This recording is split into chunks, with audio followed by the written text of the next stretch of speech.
boa tarde, povo de Deus. Glória a Deus, povo brasileiro, povo alegre, povo sofrido, mas guerreiro, né? Assim somos nós. Nós somos conhecidos, sabia? Como povo sofrido, mas guerreiro. O povo de Deus é um povo que batalha as suas guerras. Não foge, não. Você tem fugido das suas guerras? Hã? Não, né? Você tem enfrentado as suas guerras, amém? E é isso que nós temos que fazer. Enfrentar as nossas guerras. Nós temos que ir para frente, irmãos. Nós temos que olhar para Cristo, ter que olhar para Jesus. Ah, mas está difícil. Difícil é. Difícil tá.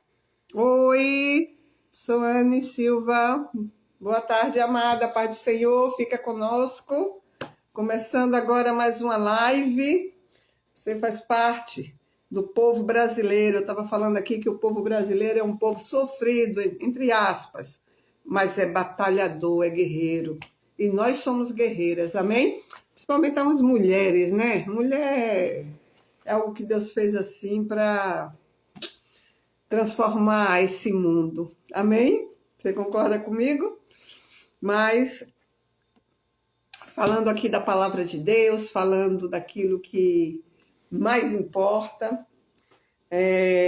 Ontem, né, nós terminamos ali, começamos falando de Naum, que o Senhor manda a gente se fortalecer, né? Manda a gente se fortalecer, a gente tomar posição. E acabamos falando sobre a rocha, né? E a gente viu ali que a rocha é Cristo, a rocha é a palavra. E nós temos que estar firme nessa palavra, nessa rocha. E começamos em Isaías 51. Glória a Deus. Aleluia. Vai convidando pessoas para a nossa live. Hoje é dia 1º de maio, né? Dia do trabalhador. Apesar que dia do trabalhador são todos os dias. E nós vamos orar agradecendo a Deus, amém? E pedindo ao mesmo tempo uma provisão ao Senhor na vida daqueles que estão precisando de uma porta aberta. Existem muitas famílias, né? Infelizmente, muitas famílias pedindo um socorro a Deus. Amém, igreja? Então, vamos apresentar as nossas vidas já diante do Senhor. Senhor, nosso Deus e Pai, nós nos colocamos diante de Ti, apresentando, Senhor, as nossas vidas. Levantamos diante do Senhor um altar de oração. Pedimos ao Senhor que o Senhor nos ajude a compreender a Tua palavra, porque é a Tua palavra, é a Tua verdade que nos liberta, que nos salva, que nos santifica, que nos purifica, Senhor. Sabemos que os dias são maus, porque está escrito na Tua palavra. E nós temos visto o que tem acontecido. Mas, Deus, sabemos também que o Senhor tem cuidado de nós. Por isso, nós Te agradecemos pela Tua bondade, Teu amor e Tua misericórdia. Que o Senhor esteja conosco, Senhor, mediante essa palavra, falando aquilo que eu preciso ouvir, falando aquilo que os Teus servos precisam ouvir, em o nome do Senhor Jesus. Amém? Graças a Deus. Amém, amados? Então, a gente está aqui em Isaías capítulo 51. Isaías 51, essa palavra aqui, eu tenho aqui até escrito aqui na minha Bíblia. Quando Deus me deu essa palavra, eu estava passando por uma prova. Misericórdia. A gente não esquece das provas que nós já passamos na vida, né? Mas nos alegramos, porque sabemos que mesmo passando as provas, o Senhor, no momento da batalha, no momento das provas, no momento do deserto, irmãos, sempre Deus traz um escape para mim e para você. Ele traz o escape. Nesse tempo, dessa prova mesmo, foi no dia 28/9 de 15/3 de 2003, e a prova foi, Deus já tinha me dado essa palavra, no mês 3 de 2013, E a prova que eu passei foi no dia 28/9/2016. Ó, às vezes as pessoas, elas repudiam uma palavra que Deus manda. Principalmente quando é uma palavra assim, de exortação, né? Mas o bom é você saber que Deus está falando com você. Toda vez que Deus fala com você, vai lá na tua Bíblia, anota. Senhor, o Senhor está falando comigo hoje. Às vezes você está passando por um problema e Deus está falando com você. Aí você vai lá e às vezes, irmãos, essa palavra toca. Você não está nem passando pela situação.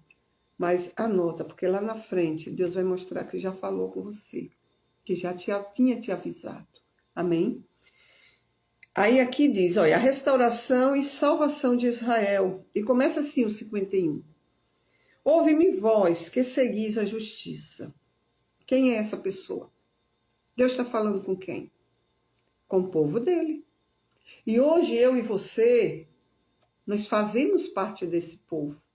Nós fazemos parte do povo de Deus. Vai compartilhando, em nome de Jesus.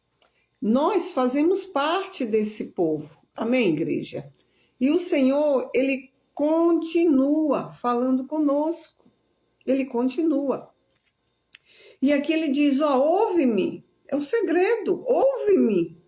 Vós que seguis a justiça, que é o Senhor, que buscais ao Senhor. É você, sou eu. Olhai para a rocha. Nós falamos sobre a rocha ontem.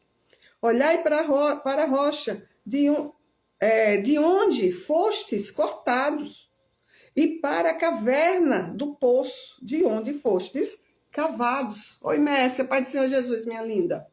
Fica aí conosco. Entendeu? Então, o Senhor está dizendo, olha para a rocha. Ouve-me, vós, você que segue a justiça, você que segue a palavra, você que busca o Senhor. Olhai para a rocha, a palavra, de onde fostes cortados, e para a caverna do poço, de onde fostes cavados. De onde foi que Deus nos tirou?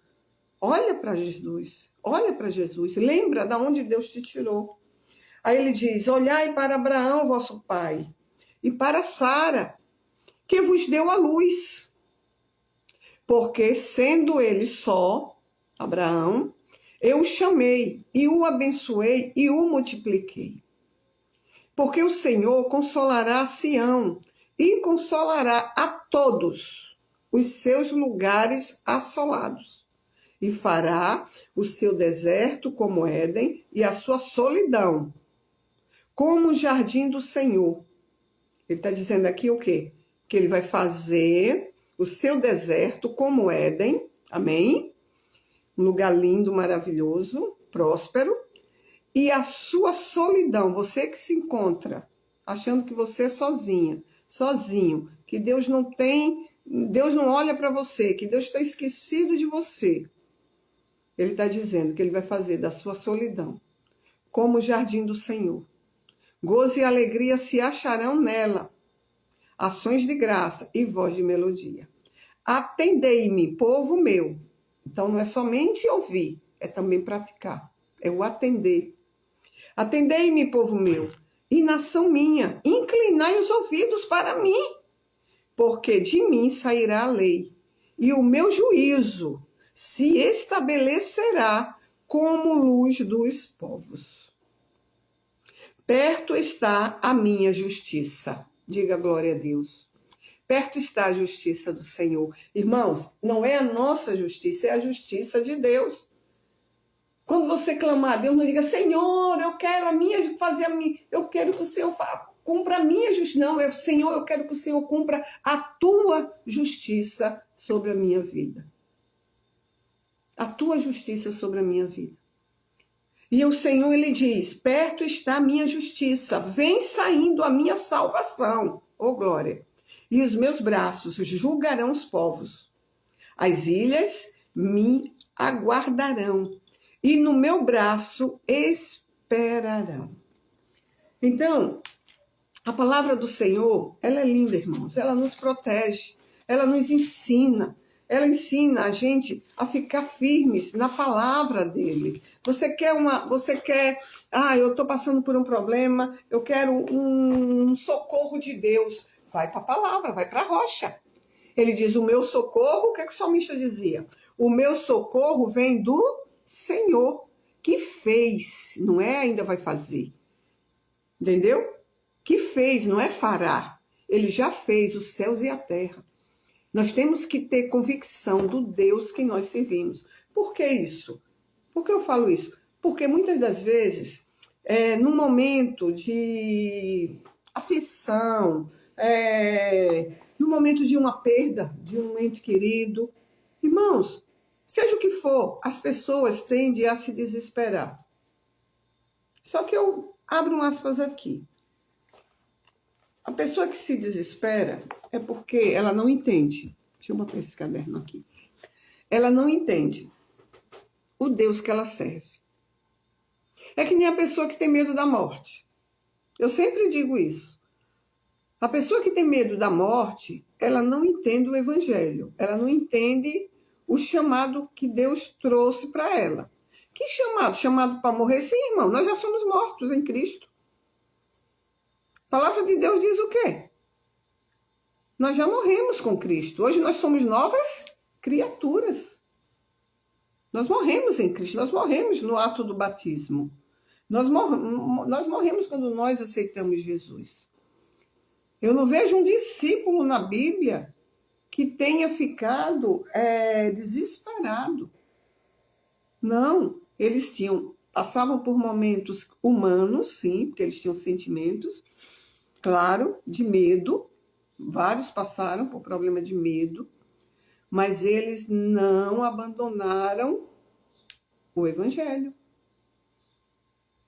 Eu estava olhando sobre a igreja perseguida, que eu acompanho, e passou o pessoal tudo reunido na igreja, todos reunidos, não sei quantas pessoas, 19, não estou lembrada do mutante, certo? Mas era uma quantidade que tinha de gente grande. E eles estavam ali tudo adorando a Deus, escondido, né? Igreja perseguida, escondidos. E acho que foi na Síria, não sei se foi na Síria, no Congo, tudo estão sendo perseguidos terrivelmente. E ali eles foram descobertos, e ali tiraram todo mundo, tocaram fogo no templo, com eles dentro, um outro que fugiu, que se salvou, entendeu? E aqueles que foram pegos, que fugiram, eles não têm medo de morrer. E o lindo é isso. E aí a gente para assim para imaginar. Meu Deus, a pessoa está ali, ó. Ou você nega esse Jesus que você segue, ou eu vou lhe arrancar seu pescoço agora. E isso é coisa verdadeira. Entendeu? É verdadeiro. Então, a palavra de Deus... Oi, meu amor, você está aqui, Cristian? Um cheiro no coração. Fica aí ouvindo a avó. Vó adotiva. Amém? Amém. Então, a palavra de Deus mostra, né, desde os discípulos aqui, como muitos discípulos do Senhor que são fiéis, mostra que o povo de Deus, ele não teme verdadeiramente a morte. O povo de Deus, eles não temem a dificuldade. Então, eles estão ali, não, ou você morre, ou você nega Jesus, ou você morre. Não, eu não nego meu Jesus. Por quê? Porque existe uma certeza no coração deles, que Jesus tem muito mais para nos dar. E a morte, para quem é de Cristo, é vida. É vida. Amém, igreja? É vida. Então, nós nos colocamos diante do Senhor, como nós lemos em Isaías 51. Olha para a rocha, ouve a palavra de Deus, olha para a rocha, fica firme no Senhor. Amém? E aqui eu quero falar para você, aqui no Evangelho de Lucas, porque eu comentei ontem, terminei ontem a live, falando sobre como as pessoas estão normalizando o Evangelho de Cristo. Normalizando. Normalizando e, ao mesmo tempo, romantizando. Sabe aquela coisa melada? Aquela coisa romântica? Quando a pessoa, quando arranja uma namoradinha, né, logo, né, no começo, você é muito linda, aí fica babando. Isso e aquilo,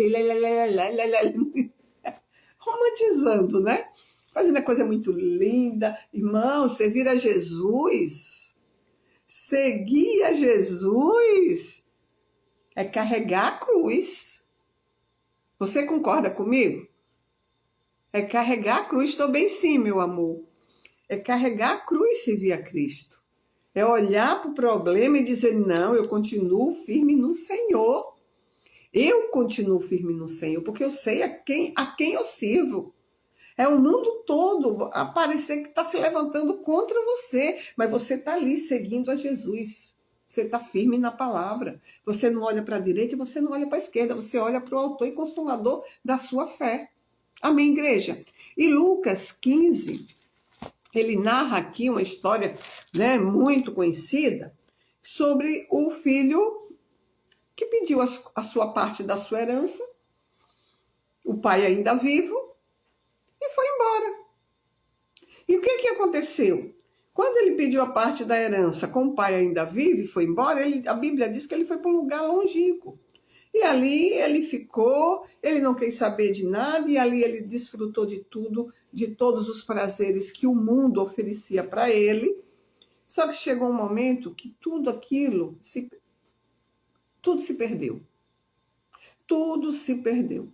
Então chegou um momento que o filho pródigo, ele caiu em si, diz a Bíblia, eu não vou ler para não ficar muito extenso, que ele caiu em si e ele disse, os servos do meu pai, eles comem melhor do que eu. E ele estava ali trabalhando, né, numa pocilga, tomando conta de porco, porque era o único trabalho que tinha. E ele olhava para aquelas bolotas, lavagem dos porcos, e ele desejou comer. Ele não comeu.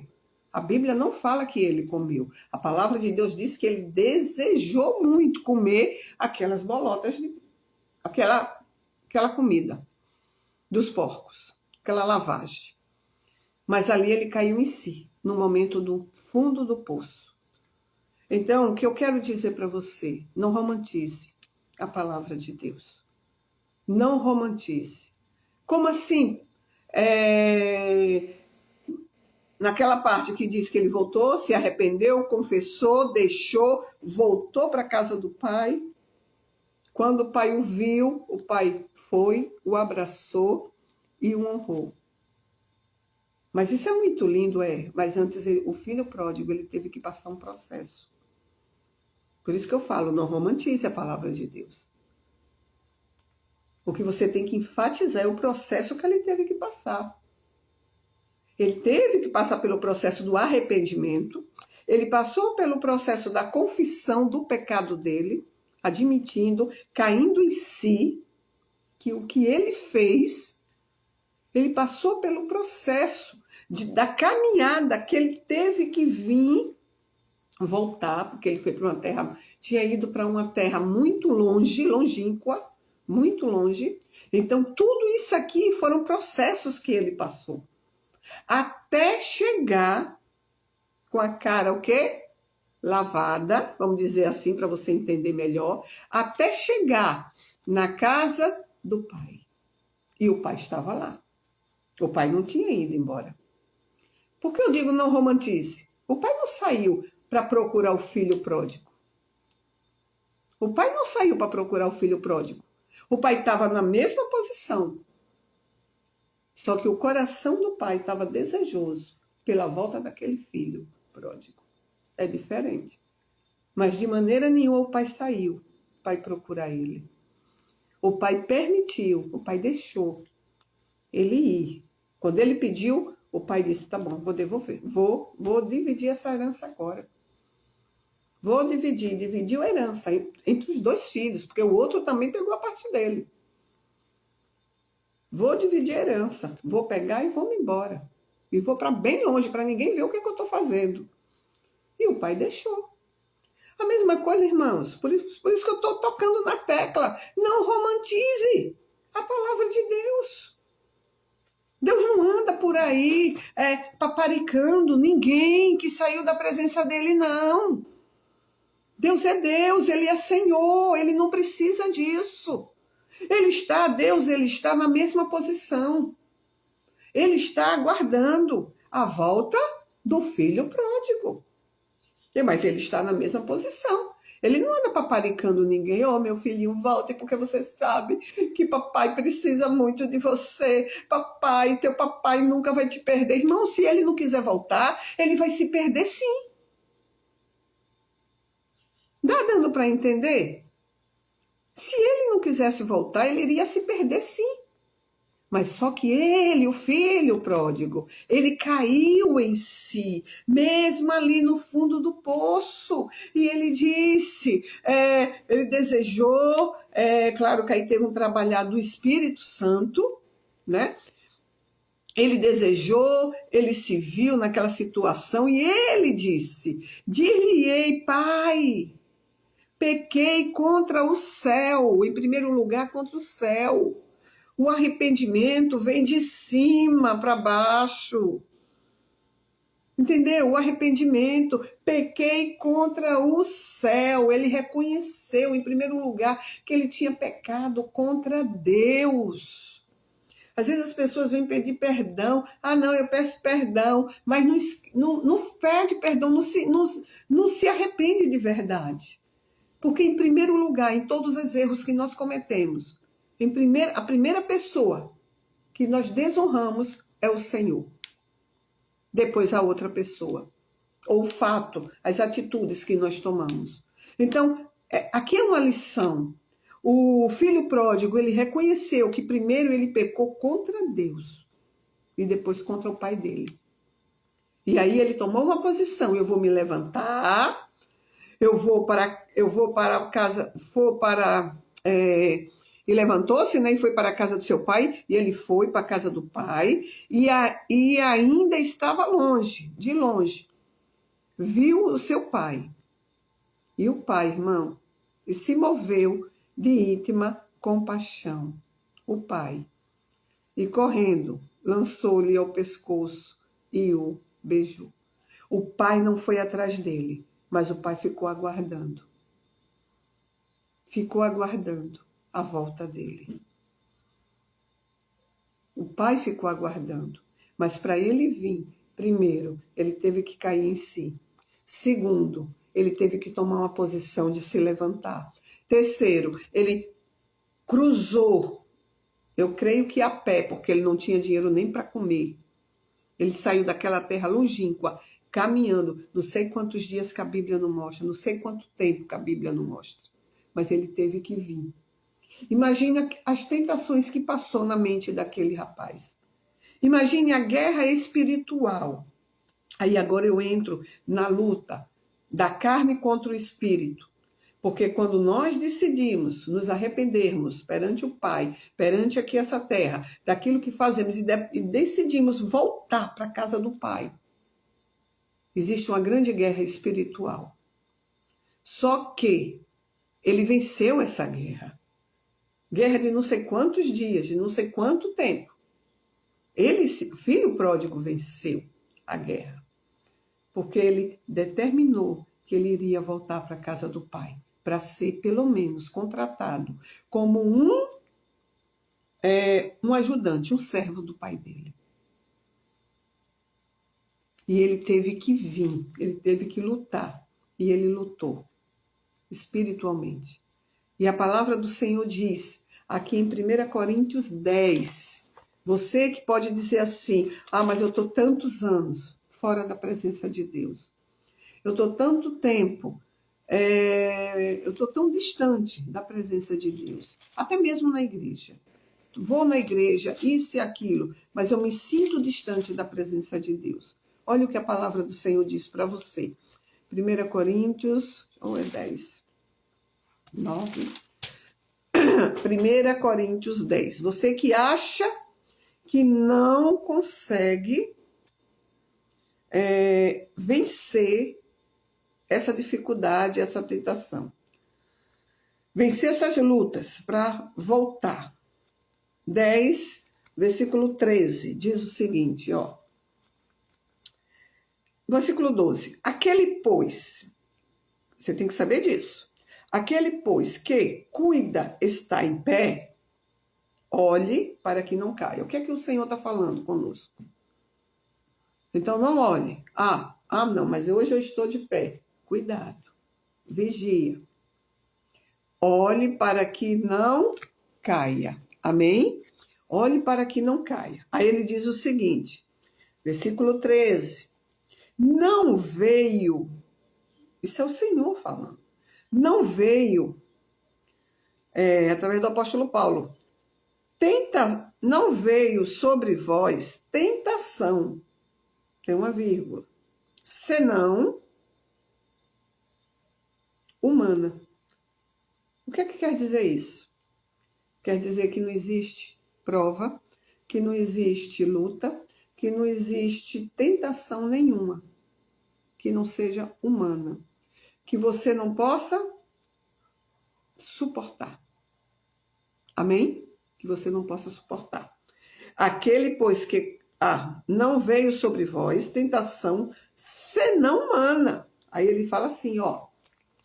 Mas fiel é Deus, que vos não deixará tentar. De que forma? Acima do que podeis.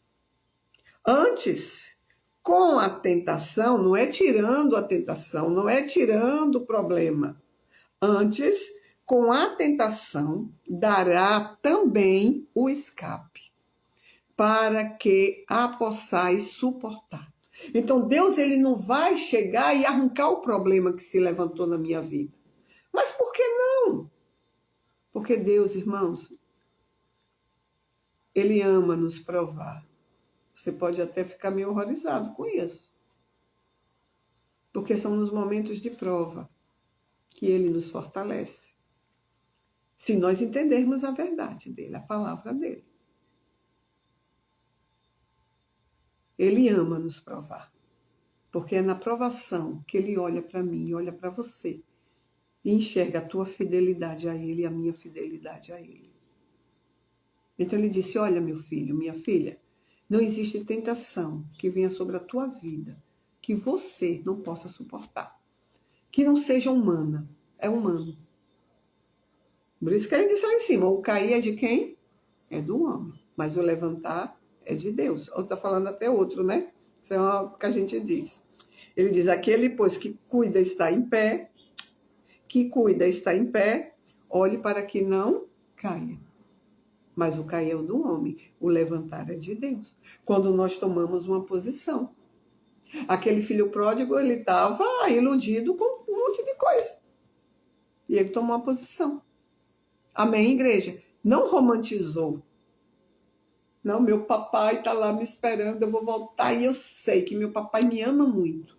O papai deixou ele passar a prova que ele tinha que passar, a experiência que ele precisava passar para ele se tornar um novo filho, um novo homem.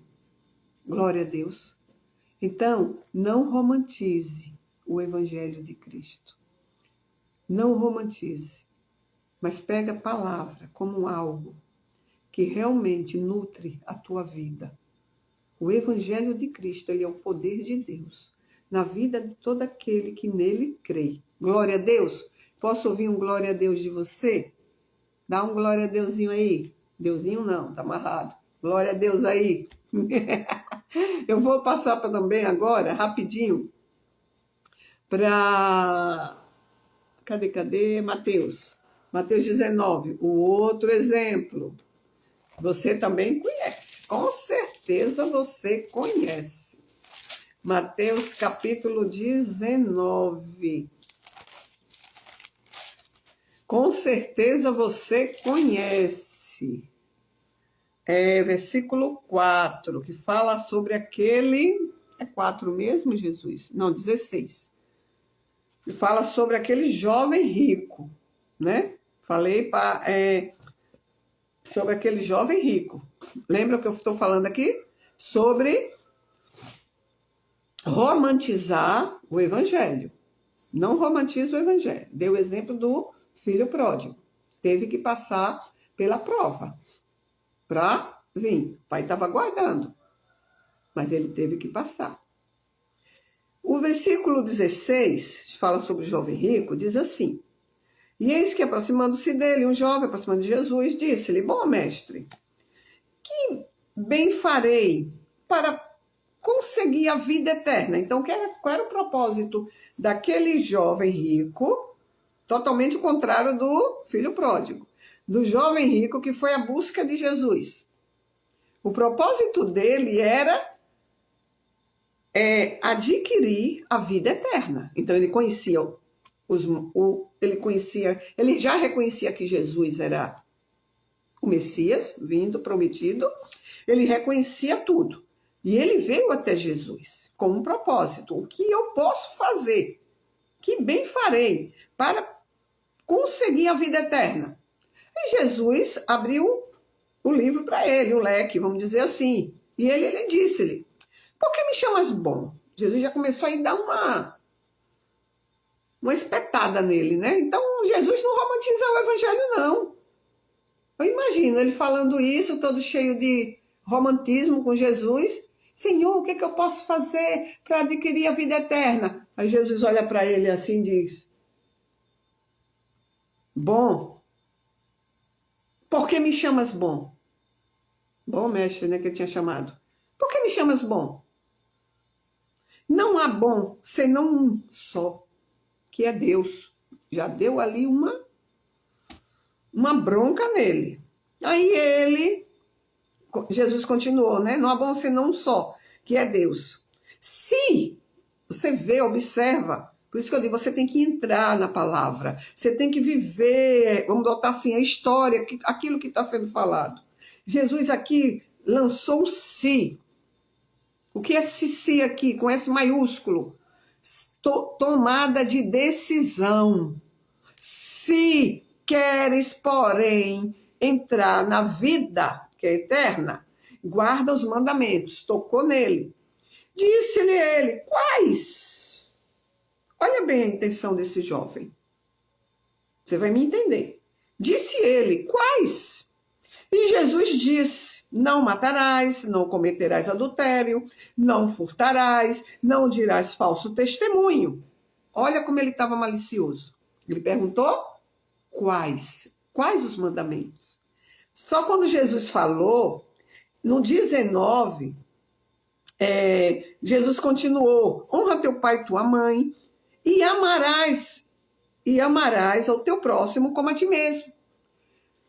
Aí vem a revelação da malícia dele, que ele conhecia os mandamentos, mas ele perguntou: Quais?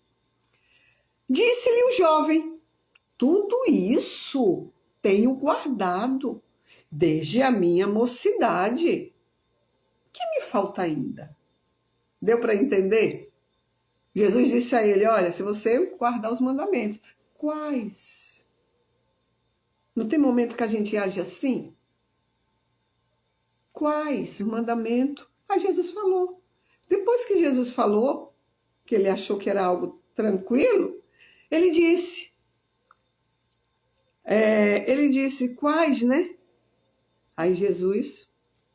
Aí ele falou: tudo isso, os mandamentos, tenho guardado desde a minha mocidade.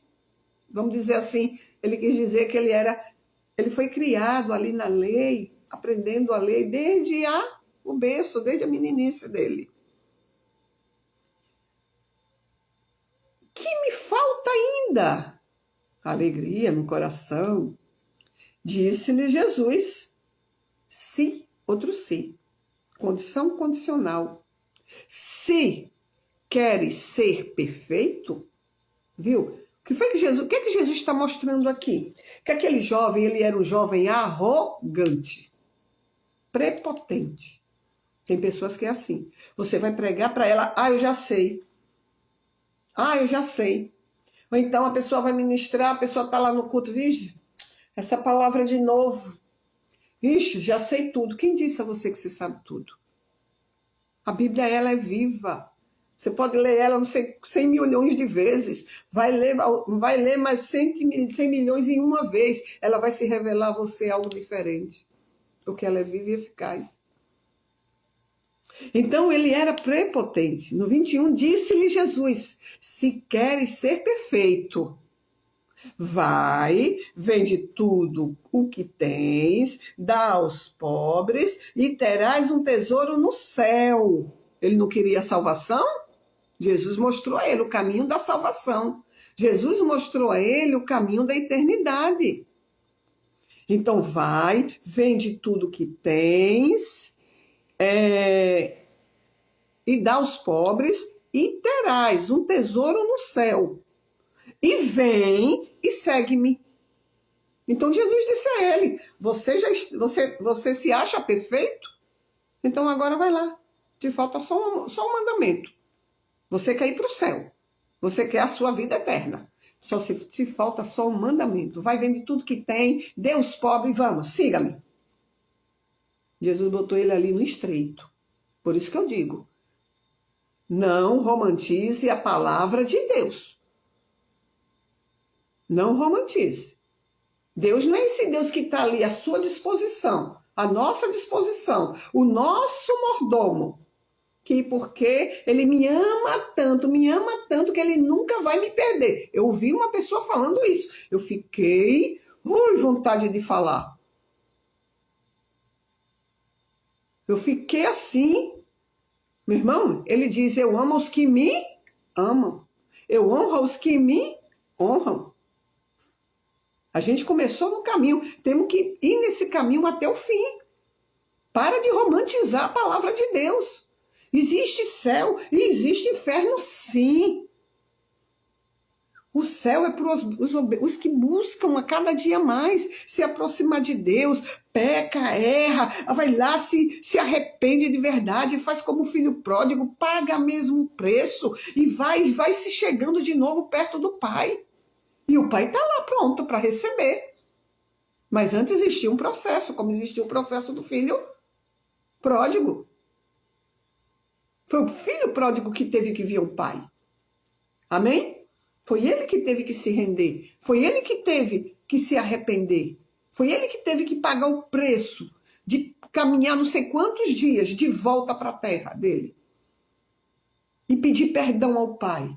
E falar que pecou contra o céu em primeiro lugar, depois contra o seu próprio pai, e que não era digno de ser chamado seu filho. Isso é um arrependimento de verdade. Existia um processo. Você acha que o pai vai rejeitar? Aí não, de forma nenhuma.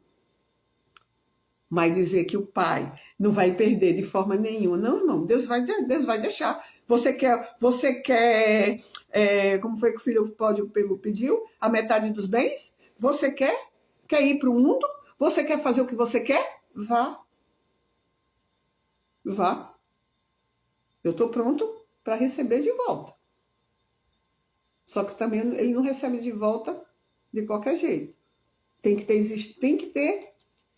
existir um verdadeiro arrependimento em cada coração. Amém, igreja?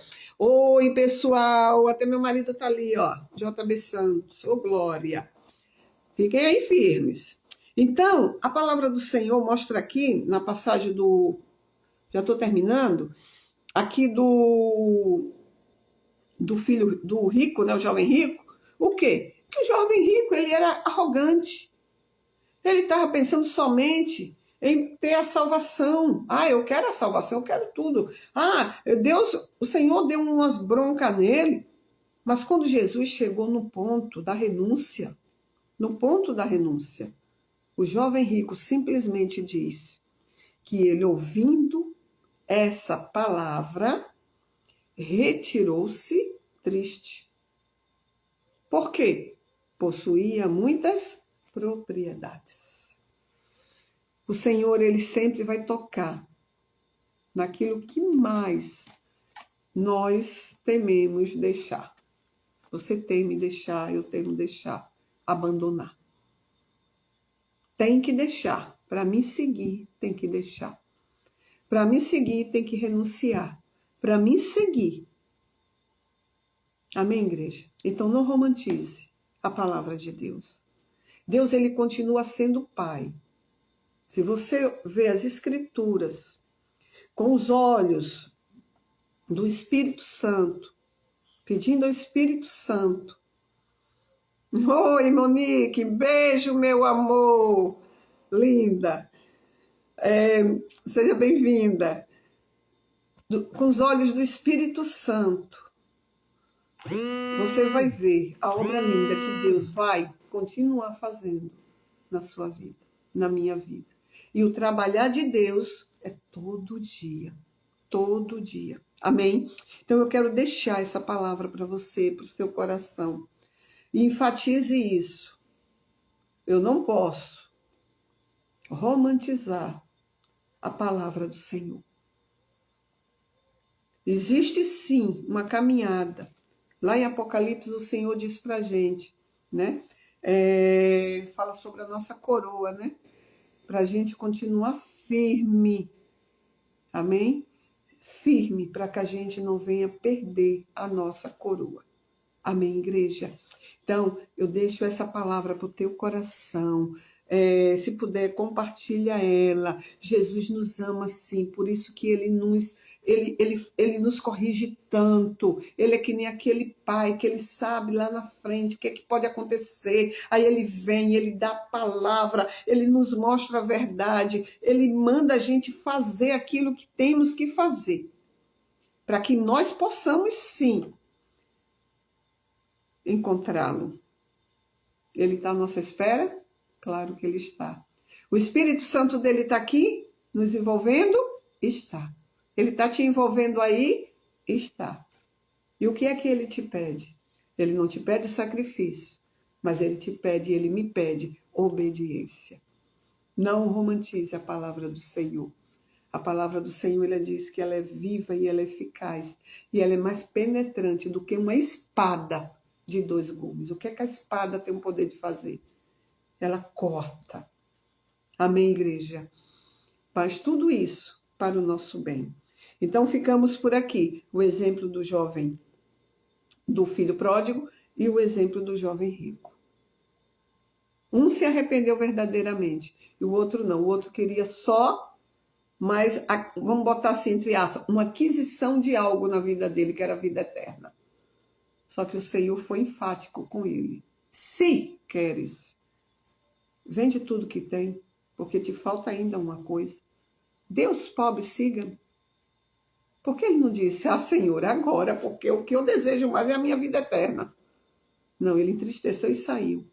Quantas e quantas e quantas vidas Deus tem dizendo, larga isso, só te falta isso, largar esse vício, só te falta isso, largar esse adultério, sei lá o que seja, um vício, parar de falar da vida dos outros, isso, alguma coisa. Só te falta fazer isso. Você me quer? Você quer a vida eterna? Só te falta fazer isso. E muitos, infelizmente, fazem aquilo que esse jovem rico fez. Entristece, como se fosse um menino birrento, e sai e vai embora. Não me deu, eu estou triste. E vai embora. Não. Eu comecei essa live dizendo que nós somos mulheres que batalhamos muito. Guerreiras, mas somos guerreiras. Mulheres que sempre olham para a palavra, mulheres que sempre, vence. Por quê? Porque nós olhamos para Jesus. Nós somos guerreiras. Nós não estamos no grupo daqueles que desistem. Pelo contrário, nós estamos no grupo daqueles que vencem toda e qualquer situação. Porque Deus está conosco e nós estamos com Ele. Amém? Fica com Deus. Vamos levantar um altar de oração? Aleluia. E se você está sem trabalho, vamos orar. Hoje é o dia 1º, né? foi colocado como dia do trabalhador. Como eu disse, dia do trabalhador é todo dia. Só em você levantar de manhã, tomar banho, se arrumar, tomar café nas carreiras e ir trabalhar é o seu dia, o dia do trabalhador, você está trabalhando. Amém? Mas vamos orar? Senhor, nosso Deus e nosso Pai, nós levantamos esse altar de oração perante a Tua presença. Agradecemos ao Senhor pela Tua santa palavra, Deus. Senhor, como foi dito aqui no começo, hoje estão comemorando o Dia do Trabalhador. É bom, porque é um descanso, Deus, para esse homem, para essa mulher, em nome de Jesus. E nós te louvamos. E tem aqueles, Senhor, que estão sem trabalho, que estão passando por provações na área financeira, Deus. Só o Senhor, meu Pai, para abrir essa porta. Só o Senhor para mostrar, só o Senhor, Deus, para fazer com que essa pessoa, Deus, arranje um trabalho, Pai.